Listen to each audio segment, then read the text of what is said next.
A search is underway in Venezuela for 10 men who escaped with weapons after an attack on a military base, President Nicolas Maduro says. The assault in the northwestern city of Valencia was carried out by 20 people, he said.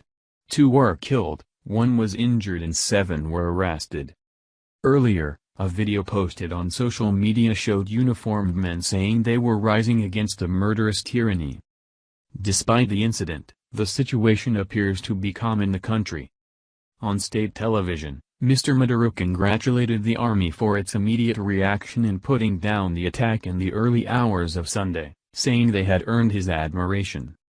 He called the incident a terrorist attack carried out by mercenaries, and said the security forces were actively searching for those who had escaped. "We'll get them," he vowed.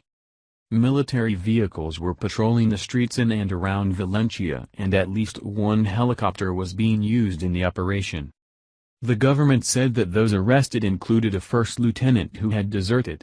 It said the others were civilians wearing uniforms. Katie Watson, BBC South America correspondent.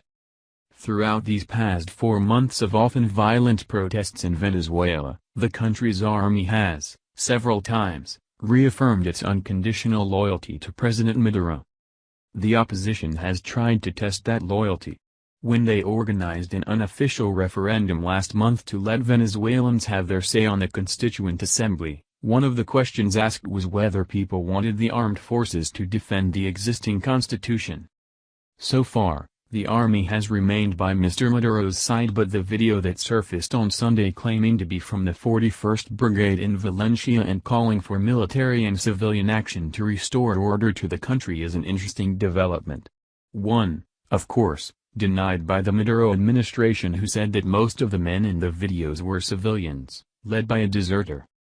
But with an economy being pushed to the brink, how long can he enjoy military backing? After all, soldiers have families and nobody can escape the food shortages and spiraling inflation faced by millions every day. And with criticism being heaped upon him for what opponents call a creeping dictatorship, you have to wonder when, not if, the tipping point will come. Mr. Maduro said they had been backed by anti-government leaders based in the U.S. and Colombia. There were some demonstrations of support to the uprising in Valencia, but they were dispersed with tear gas, witnesses said.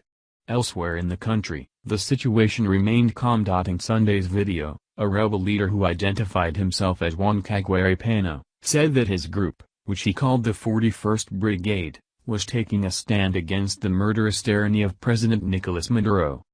This is not a coup but a civil and military action to re-establish constitutional order.